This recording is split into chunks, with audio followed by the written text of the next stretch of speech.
आतापर्यंत आपण maths one मधील सर्व चॅप्टर्स मधील सर्व टॉपिक्स बघितलेले आहेत.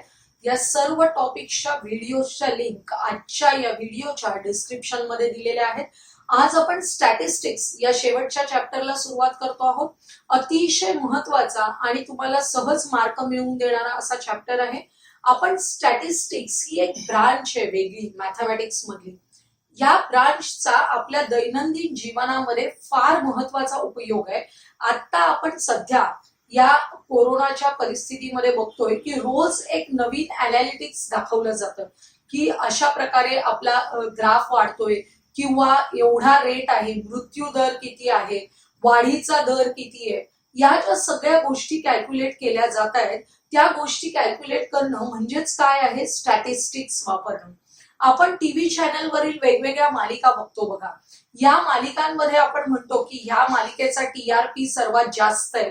हे टीआरपी कॅल्क्युलेट करतात म्हणजे इनडायरेक्टली काय, किती व्ह्युअर्स आहेत हा स्टॅटिस्टिकल डाटा घेतला जातो. त्याप्रमाणे त्याचा व्ह्यू टाइम आणि ह्या सगळ्या गोष्टी आहेत की ज्यावरून एक स्टॅटिस्टिक्स मांडलं जातं आपल्या समोर. आपण शेअर मार्केटचे ग्राफ बघतो. हे जे ग्राफ आहेत ते ग्राफ म्हणजेच काय आहे, एका विशिष्ट डाटा हा त्या पद्धतीने रिप्रेझेंट केलेला आहे की ज्यामुळे तो आपल्याला लगेच समजेल. तर ही जी स्टॅटिस्टिक्स ब्रांच आहे ती संशोधन क्षेत्रामध्ये अतिशय महत्वाची ब्रांच आहे. त्यामुळे बायोटेक्नॉलॉजी वगैरे ही जी सगळी क्षेत्र आहेत ज्याच्यामध्ये संशोधन केलं जातं, या क्षेत्रामध्ये वेगवेगळ्या प्रयोगांमध्ये जो डाटा कलेक्ट केला जातो त्याचा अनालिसिस करणं, रिप्रेझेंट करणं, त्याच्यावरून काही निष्कर्ष काढणं, या गोष्टी या स्टॅटिस्टिकमुळे शक्य होतात. त्यामुळे सध्याची सर्वात टॉपमोस्ट आणि अतिशय दैनंदिन जीवनाशी निगडीत असलेली मॅथमॅटिक्स मधली ब्रांच कुठली असेल तर स्टॅटिस्टिक्स. स्टॅटिस्टिक्स म्हणजे काय बघा, statistics is a branch of mathematics which deals with the collection. Collection म्हणजे डाटा एकत्र करणं, बरोबर आहे. प्रेझेंटेशन, तो प्रेझेंट करायचंय आपल्याला. अनालिसिस, त्याचं हे करणं, विश्लेषण करणं आणि इंटरप्रिटेशन, त्याच्यावरून काहीतरी निष्कर्ष काढणं. या ज्या सगळ्या गोष्टी आहेत त्या आपण न्यूमरिकल डाटा जो कलेक्ट केला जातो त्याच्यावर केल्या जाणारी जी ब्रांच आहे त्याला आपण म्हणतो स्टॅटिस्टिक्स. आतापर्यंत आपण 8th स्टँडर्ड मध्ये, 9th स्टँडर्ड मध्ये मीन काढायला शिकलो आहोत. तर हा जो मीन हा सर्वात बेसिक स्टॅटिस्टिक्स मधला कन्सेप्ट आहे तो आपण बघूया, पुन्हा एकदा रिवाइज करूया. आपल्याला जर मी एक एक्झाम्पल घेते की आपल्या वर्गामध्ये आपण मॅथ्सची टेस्ट घेतलेली आहे, पण फक्त टॉप 5 स्टुडंट्सची टेस्ट घेतली आहे. ओनली टॉप 5 स्टुडंट्सची टेस्ट घेतली आहे आणि ती सुद्धा फक्त 10 मार्क्सची घेतलेली आहे. आणि या टॉप 5 स्टुडंट्सना असे मार्क मिळाले 9, त्यानंतर 9, 8, 10 आणि 8 असे मार्क्स मिळाले. आणि तुम्हाला सांगितलं find the mean of these marks. आता आपल्याकडे डाटा खूप कमी आहे, 5च विद्यार्थी आहेत. अशा वेळी मीन काढायचं असेल तर आपण हा फॉर्म्युला वापरतो, the sum of all scores divided by total number of scores. Sum of all scores divided by total number of scores. आता सम ऑफ ऑल स्कोर्स हे जे सगळे स्कोर्स आहेत ते x1, x2, x3 असे आहेत समजा xn पर्यंत, आणि डिव्हायडेड बाय n करायचे. किती स्कोर्स आहेत त्या नंबरने डिव्हाइड करायचं. हा जो फॉर्म्युला आहे तो जनरलाइज कसा केला जातो, जनरलाइज करणं म्हणजे त्याला एक सामान्य रूप देणं, जनरलायझेशन त्या फॉर्म्युल्याचं. समेशन xi हे जे साइन आहे ते समेशन साठी आहे. तुम्ही कॉम्प्युटरमध्ये स्प्रेडशीट जे वापरतो आपण त्याच्यामध्ये सम करण्यासाठी असतं बघा, तिथे हे साइन असतं. समेशन म्हणजे addition of all the numbers. तर summation xi from i is equal to 1 to n. i is equal to 1 to n. i हा काय आहे, here xi is the ith score, म्हणजे 5वा, 4था, 3रा असा स्कोर आहे तो, डिव्हायडेड बाय काय n. आपण समेशन ऑफ xi याचा अर्थ सर्व स्कोर्सची addition from i is equal to 1 to n, याचा अर्थ पहिल्यापासून शेवटच्या पर्यंत सगळ्या स्कोर्सची ऍडिशन डिव्हायडेड बाय n करायचंय. आपण या एक्झाम्पल मध्ये हे सहज करू शकतो कारण या सगळ्यांची बघा आपल्याला ऍडिशन करायची आहे. आणि डिव्हायडेड बाय किती करायचे आहेत 5, कारण टोटल नंबर ऑफ स्कोर्स 5 आहेत. अशा वेळी आपल्याला खूप सोपं जातं या फॉर्म्युल्याने मीन काढणं. पण आता मी जर तुम्हाला म्हटलं की आपल्या शाळेमध्ये 10th स्टँडर्डचे टोटल 400 स्टुडंट्स आहेत आणि या सर्व 400 स्टुडंट्सची मला टेस्ट घ्यायची आहे आणि ती सुद्धा 10 मार्क्सची नाही, 100 मार्क्सची, आणि त्यांचे जे मार्क्स आहेत त्याचा मला मीन काढायचा आहे.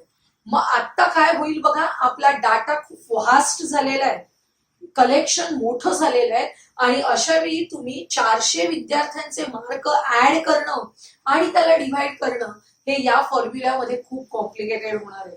आणि मग अशा वेळी आपल्याला काही वेगळे फॉर्म्युले यूज करावे लागतात, त्याच्यासाठी फ्रिक्वेन्सी टेबल तयार करावं लागतं. या गोष्टी आपण आता पुढे पाहणार आहोत. बघा, आता आपण मीन फ्रॉम क्लासिफाईड फ्रिक्वेन्सी डिस्ट्रीब्युशन करणार आहोत.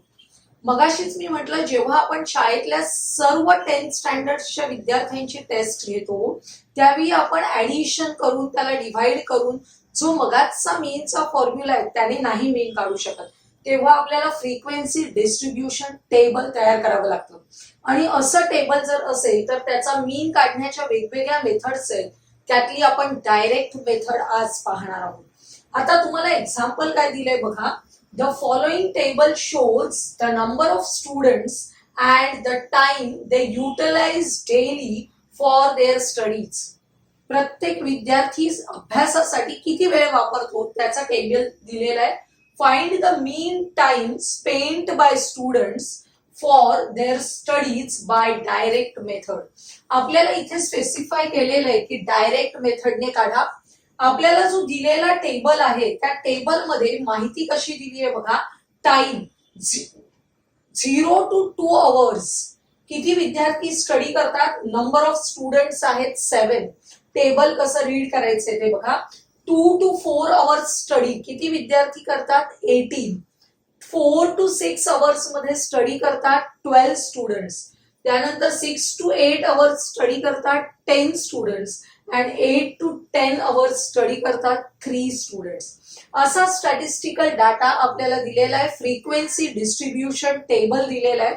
या टेबलवरून आपल्याला डायरेक्ट मेथड यूज करून मीन ऑफ द फ्रिक्वेन्सी डिस्ट्रीब्युशन काढायचं. हा टेबल आपल्याला असा आडवा दिलेला असतो. परीक्षेमध्ये आन्सर लिहिण्यासाठी आपल्याला टेबल उभा करायचंय. बघा, याच्यामध्ये दिलेला जो टाइम आहे तो म्हणजे आपला क्लासचा पहिला कॉलम आहे. टाइम म्हणजेच आपला क्लास इंटरवल्स. हे क्लास इंटरवल्स आहेत. 0 to 2, 2 to 4 क्लास इंटरवल्स तयार केलेले आहेत. तर हा क्लासचा पहिला कॉलम करायचा, त्याचा क्लास मार्क काढायचंय. हे फार महत्वाचं आहे. गेल्या वर्षी आपण क्लास मार्क साठी फॉर्म्युला बघितला होता, तुम्हाला आठवत असेल तर. Class mark is equal to lower class limit plus upper class limit divided by 2. आपल्याला काय करायचंय, क्लास मार्क म्हणजे lower class limit plus upper class limit divided by 2 करायचंय. अशा प्रकारे क्लास मार्कचा कॉलम तयार होईल. त्यानंतर फ्रिक्वेन्सी म्हणजेच काय, नंबर ऑफ स्टुडंट्स इथले ते सगळे लिहून घ्यायचे. आणि नंतर FI म्हणजेच product of frequency and class mark. अशा प्रकारे हा आपला टेबल अगोदर तयार करायचा आहे. आपण तयार करायला घेऊया. 0 to 2 फ्रिक्वेन्सी असलेले 7 स्टुडंट्स आहेत. 2 to 4 इथे आपल्याला क्लास मार्क लिहायचे.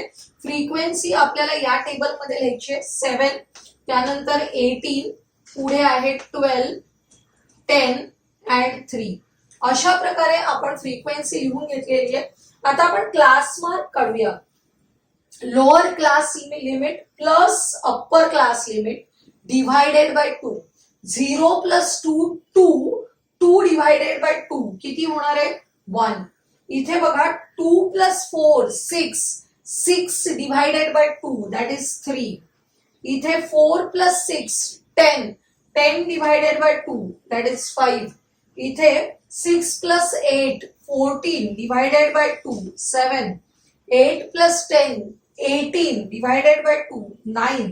अशा प्रकारे आपण क्लास मार्क काढणार आहोत. हा कॉलम अतिशय महत्वाचा आहे. आता आपण इथे ऑलरेडी फ्रिक्वेन्सी लिहून घेतलेली आहे. FI XI चा कॉलम करूया. product of these two terms, 7 into 1 that is 7, 18 3s are 54.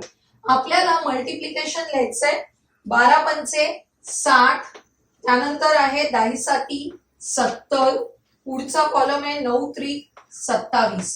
आपल्याला इथे टोटलचा कॉलम ठेवलेला आहे शेवटी. टोटल या दोन कॉलम्सची टोटल आपल्याला करायची आहे. याच्यामध्ये करूया 8 आणि 7 15, 15 आणि 5 20, असेल 2, 2 आणि 3 हे 5 होतील, म्हणजे 50 झालेली आहे. इकडे आपल्याला टोटल करायची आहे बघा. 7 आणि 4 11, 11 आणि 7 18, चला 1, 1 आणि 5 6, 6 आणि 6 12, आणि 12 आणि 7 19 आणि 2 21, 218 आलेले आहेत. अशा प्रकारे तुम्हाला हा पूर्ण टेबल कंप्लीट करून घ्यायचा आहे. टेबल अतिशय महत्वाचा आहे. नंतर डायरेक्टली मीन एक्स बार काढण्याचा फॉर्म्युला वापरायचा आहे. आपण ही मेथड खरं तर 8वी मध्ये पण बघितलेली आहे, तुम्हाला आठवते का बघा. Summation F I X I upon summation F I करायचंय. समेशन म्हणजेच बेरीज किती आलेली आहे या कॉलम मध्ये 218. ती 218 ऍडिशन आपल्याला इथे लिहायची आहे, divided by summation F I किती आहे एफ आय 50. आता बघा मुलांना हे एवढं मोठं डिव्हिजन आहे असं वाटतं आणि फार कन्फ्यूज होतात. लक्षात घ्या जर इथे 50 हा नंबर असेल तर डिव्हिजन अतिशय सोपं आहे. कारण या 50ला जर तुम्ही 2 ने मल्टिप्लाय केलं तर डिनॉमिनेटर किती होतो बघा 100. 50ला 2 ने मल्टिप्लाय केलं तर डिनॉमिनेटर होतो 100. मी करते मनातल्या मनात मल्टिप्लिकेशन, 100 झाला. आणि या न्यूमरेटरला पण मग 2 ने मल्टिप्लाय करावं लागेल. 218ला 2 ने मल्टिप्लाय केलं की किती होणार आहे 436, 436. आता काय झालं बघा, डिनॉमिनेटर मध्ये आपण 100 ऍडजस्ट केल्यामुळे आपल्याला 436 ला डेसिमल पॉइंट देऊन लगेच आन्सर मिळणार आहे. जेव्हा आपण 100 ने डिवाइड करत असतो तेव्हा या दोन प्लेस नंतर डेसिमल पॉइंट द्यायचे 4.36 असं आपल्याला आन्सर मिळेल. आन्सर लिहायचं कसं, the mean time spend by the student is किती आहे 4.36 आणि आपल्याला ते अवर्स मध्ये दिलेले आहेत त्यामुळे 4.36 अवर असं लिहायचं आहे. अतिशय सोपं 3 मार्काचं एक्झाम्पल आहे. Calculate the mean by using direct method. Next example, a milk centre sold milk to 50 customers. The table below gives the number of customers and the milk they purchased. Find the mean of the milk sold by direct method. Direct मेथडने आपल्याला mean काढायचंय. Table आपल्याला अशा प्रकारे आडवा दिलेला आहे, त्याला आपल्याला अगोदर उभा तयार करायचंय. डायरेक्ट मेथड मध्ये लक्षात ठेवायचं ऑलवेज 4 कॉलम असतात. पहिला कॉलम असतो तो क्लासचा, दुसरा क्लास मार्क, तिसरा frequency and last F I X I. त्यामुळे आपण टेबल काढताना आपल्या पानाची जागा लक्षात घेऊन व्यवस्थित 4 कॉलम करायचे. हे जे मी बाजूला लिहिलेलं आहे ते तुम्ही पेपरमध्ये ऑलवेज या टेबलच्या खाली लिहायचंय. माझ्याकडे फळ्यावर जागा नाहीये म्हणून मी बाजूला लिहिते. तुम्ही संपूर्ण तुमचं हे आडवं पेज आहे ते हा टेबल तयार करण्यासाठी वापरायचे, हे लक्षात घ्या. म्हणजे टेबल सुटसुटीत होतो, गर्दी होत नाही. लक्षात घ्या. आता आपण सुरू करूया. क्लास साठी मिल्क सोल्ड इन लिटर आपल्याला लिहून घ्यायचंय 1 to 2, 2 to 3. हे जे आहे ते आपण सगळं व्हर्टिकली लिहून घेतलेलं आहे. आता पुढचा कॉलम महत्वाचा आहे क्लास मार्क. काय करायचंय, upper class limit lower class limit plus upper class limit divided by 2. 1 + 2 divided by 2 करायचे. 1 + 2 झाले 3. 3 divided by 2 which is equal to 1.5. म्हणजे इथे आपल्याला डेसिमल मध्ये क्लास मार्क येतोय. इथे 1.5 असं लिहायचंय व्यवस्थित. त्यानंतर 2 to 3 आपल्याला आता लक्षात आलंय 2 आणि 3च्या मधला नंबर. क्लास मार्क म्हणजे मीन व्हॅल्यू, मधली व्हॅल्यू घ्यायची. काय येणार आहे 2.5.